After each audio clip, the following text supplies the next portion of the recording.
Hello everyone, welcome back to our channel. Aarti Jindal की पाठशाला में आप सभी का स्वागत है।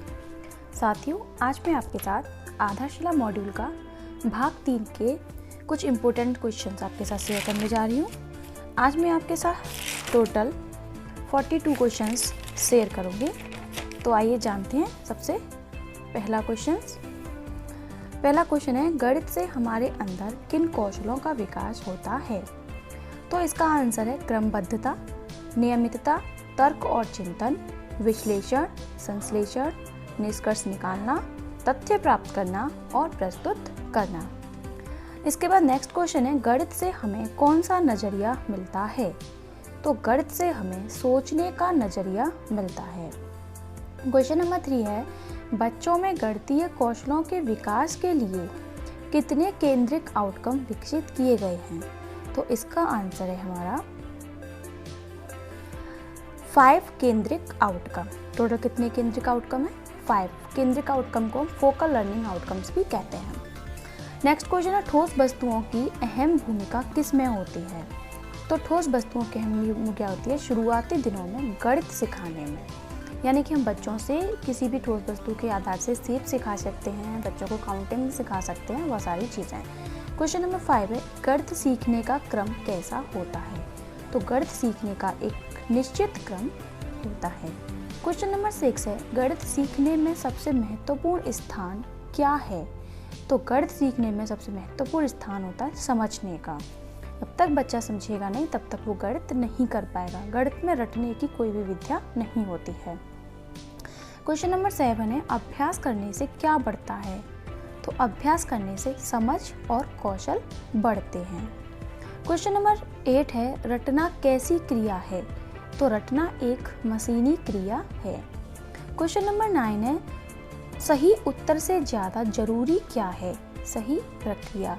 कभी कभी देखा जाता है कि टीचर्स बच्चों ने के जो लिखा है उसको नहीं देखकर अपने प्रोसेस पे ध्यान देता है कि हमने जो सिखाया बच्चे ने उस तरीके से सवाल नहीं किया। तो हमें ये चीज़ नहीं देखनी, हमें बच्चे की प्रोसेस देखनी है कि बच्चे ने जो किया है वो किस तरीके से किया है, उसने क्या कंसेप्ट यूज किया और उसका आंसर क्या है। क्वेश्चन नंबर 10 है हमारा, गणितीय अवधारणाओं की प्रकृति कैसी होती है? तो आंसर है सीढ़ी नुमा। क्वेश्चन नंबर 11, संख्या पूर्व अवधारणाएं किसे कहा जाता है? तो आंसर है गिनती सीखने से पहले उन्हें गिनना, वर्गों में बांटना, क्रम से लगाना और एक एक की संगति के साथ जमाने की समझ होने की क्षमताओं को संख्या पूर्व अवधारणाएं कहते हैं। नेक्स्ट क्वेश्चन है, गिनती सीखने से पहले बच्चों में कौन कौन से कौशलों का विकास आवश्यक है? तो आंसर है तुलना करना, समूहीकरण, वर्गीकरण, क्रम और अनुक्रम बनाना, एक से एक की संगति, एक से एक मिलाकर गिनना, क्रम सूचक एवं मात्रा सूचक संख्याएं। नेक्स्ट क्वेश्चन है हमारा 13, गिनती सिखाने से पहले किन अवधारणाओं की समझ विकसित करना आवश्यक है? तो गिनती सिखाने से पहले हमें संख्या पूर्व अवधारणाओं की समझ विकसित करना आवश्यक है। अब बात आती है संख्या पूर्व अवधारणाएं कौन सी होती हैं? तो संख्या पूर्व अवधारणाएं होती हैं छोटा बड़ा, दूर पास, मोटा पतला, ऊपर नीचे, ये सारी चीज़ें संख्या पूर्व अवधारणाओं में आती हैं। नेक्स्ट क्वेश्चन नंबर 14 है, एक से एक की संगति क्या है? तो गिनते समय परस्पर एक एक की जोड़ी बनाना एक से एक की संगति है। यानी कि बच्चों को पहले एक चीज़ दें, फिर उसमें एक और मिला दें, तो बच्चों से पूछे कितने हो गए, तो यही हमारी एक से एक की संगति कहलाती है। क्वेश्चन नंबर 15 है, शिक्षण योजना बनाते समय किन बातों का ध्यान रखना होगा? तो शिक्षण योजना बनाते समय गतिविधियों का चयन, लर्निंग आउटकम से जुड़ाव, पाठ्य पुस्तक और कार्य पुस्तिका से जुड़ाव। क्वेश्चन नंबर 16, शून्य किसे कहते हैं? तो किसी स्थान पर वस्तु विशेष की पूर्णतः अनुपस्थिति या एक भी नहीं बचने को शून्य कहते हैं। इसमें बच्चों को हम शून्य का कंसेप्ट भी किसी भी TLM की हेल्प से भी सिखा सकते हैं। क्वेश्चन नंबर 17 है, 10 चीजें मिलकर क्या कहलाती हैं? तो वो एक समूह या दहाई कहलाती हैं। क्वेश्चन नंबर 18 है, गणित की मौलिक क्रियाएं कौन कौन सी हैं? तो गणित की 4 मौलिक क्रियाएं होती हैं, जोड़, घटाना, गुणा और भाग। क्वेश्चन नंबर 19 है, घटाना किसे कहते हैं? तो कुछ निकल जाने अथवा कम हो जाने को ही घटाना कहते हैं, या हम इसको ऐसे भी कह सकते हैं कि वस्तुओं की निश्चित संख्या में से कुछ संख्याएं कम हो जाना या निकल जाना ही घटाना कहलाता है। क्वेश्चन नंबर 20 है, गुणा किसे कहते हैं? तो एक ही संख्या को बार बार जोड़ने की प्रक्रिया को गुणा कहते हैं, या जब हम किसी एक संख्या को बार बार जोड़ते हैं तो हमें जो प्रतिफल प्राप्त होता है वही उस संख्या का जितनी बार आवृत्ति होती है उसके गुणन का भी प्रतिफल होता है। जैसे हमने 2 संख्या ली 2, बच्चों से बोला 2 को एक और बार 2 में जोड़ो तो 4, फिर 4 में 2 जोड़ो तो 6। इस तरीके से जो प्रोसेस कर रहे हैं वो हमारी गुणा की प्रोसेस कहलाती है। क्वेश्चन नंबर 21 है, गुण्य किसे कहते हैं? जिस संख्या में गुणा किया जाता है उसे हम गुण्य कहते हैं। नेक्स्ट क्वेश्चन है 22, गुणक किसे कहते हैं? जिससे गुणा किया जाए उसे गुणक कहते हैं। क्वेश्चन नंबर 23, गुणनफल किसे कहते हैं? तो गुणा के प्रतिफल को गुणनफल कहते हैं। जैसे गुण्य मल्टीप्लाई गुणक बराबर जो हमारा रिजल्ट आएगा वो होगा हमारा गुणनफल। क्वेश्चन नंबर 24, भाग किसे कहते हैं या भाग से आपका क्या तात्पर्य है? तो किसी संख्या में से एक ही संख्या को लगातार घटाने की प्रक्रिया को भाग के रूप में जाना जाता है। गुणा में क्या था कि हम बार बार जोड़ रहे थे, भाग में क्या करते हैं, बार बार किसी संख्या को घटाते हैं। भाग क्वेश्चन नंबर 25, भागफल से आपका क्या तात्पर्य है? तो किसी संख्या में से एक ही संख्या में चीज़ें निकालने पर जितनी बार में पूरी चीज़ें निकल जाती हैं और कोई वस्तु शेष नहीं रहती वह उसका भागफल कहलाती है। क्वेश्चन नंबर 26, मापन में गणित शिक्षण के कौन से क्षेत्र सम्मिलित हैं? तो मापन में स्थान और दूरी की समझ, तौल, धारिता, वस्तुओं की बनावट और आकार प्रकार। क्वेश्चन नंबर 27 है, 1 मीटर में कितने सेंटीमीटर होते हैं? तो 1 मीटर बराबर 100 सेंटीमीटर। क्वेश्चन नंबर 28, तौल किसे कहते हैं?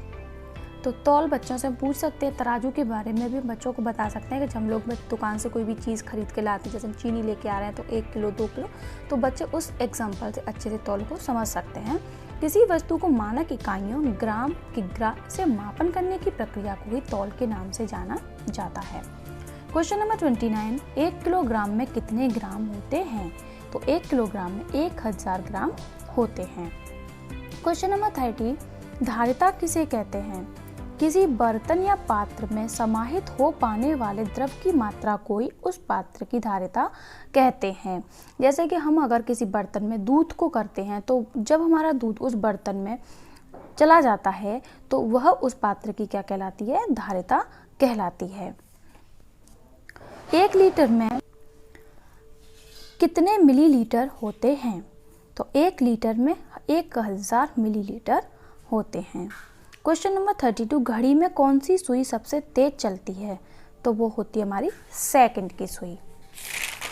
क्वेश्चन नंबर 33, 1 मिनट में कितने सेकंड होते हैं? तो 1 मिनट में 60 सेकंड होते हैं। इसको हम बच्चों को घड़ी का एक TLM बनाकर भी बच्चों को समझा सकते हैं। क्वेश्चन नंबर 34, 1 घंटे में कितनी मिनट होती हैं? तो 1 घंटे में 60 मिनट होती हैं। क्वेश्चन नंबर 35 है, घड़ी में सबसे छोटी सुई कौन सी होती है?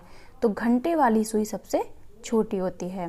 क्वेश्चन नंबर 36 है, 1 दिन में कितने घंटे होते हैं? तो 1 दिन में 24 घंटे होते हैं। क्वेश्चन नंबर 37, समय को किस किस रूप में मापा जाता है? तो समय को हम सेकंड, मिनट, घंटे, दिन, सप्ताह, महीने और वर्ष के रूप में मापते हैं। ये हम बच्चों को घड़ी और कैलेंडर की सहायता से समझा सकते हैं। क्वेश्चन नंबर 38 है, कैलेंडर की समझ क्यों आवश्यक है? तो सप्ताह, महीने और वर्ष की समयावधि को समझने के लिए। बिना कैलेंडर के हम बच्चों को सप्ताह, महीने और वर्ष के बारे में नहीं समझा सकते। क्वेश्चन नंबर 39 है, हेलो जनवरी हेलो फरवरी नामक गतिविधि किस भाग में है? तो ये आधारशिला मॉड्यूल के भाग 3 में है। क्वेश्चन नंबर 40 है, कैलेंडर से संबंधित कौन सी गतिविधि आधारशिला मॉड्यूल के भाग 3 में है? अब कैलेंडर से संबंधित है तो वो है हमारा महीना, हमारा कैलेंडर। क्वेश्चन नंबर 41 है, मुद्रा को किस रूप में जानते हैं? तो हम बच्चों को बता सकते हैं कि जो रुपया पैसा आपने देखे हैं वो हम उसको मुद्रा भी कहते हैं। क्वेश्चन नंबर 42 है, मुद्रा के अंतर्गत निहित मूल समझ का स्वरूप कितनी तरह से देखे जा सकते हैं। तो वो आंसर है हमारा 3 तरह से देखा जा सकता है। पहला है वास्तविक मूल्य का एहसास या क्रय शक्ति, यानी कि हम किसी भी चीज़ का जो रियल मूल्य है, जैसे 10 रुपये का नोट है तो वो 10 का ही। उपयोग में वरीयता का क्रम का ध्यान अथवा प्राथमिकता, या मुद्रा के विविध रूप। तो ये हुए हमारे आज के 42 क्वेश्चंस भाग 3 के दार्चुला मॉड्यूल के। आई होप आपको ये क्वेश्चंस पसंद आए होंगे। अगर आपको वीडियो पसंद आई हो तो प्लीज़ वीडियो को लाइक करें और चैनल को सब्सक्राइब करना ना भूलें। धन्यवाद।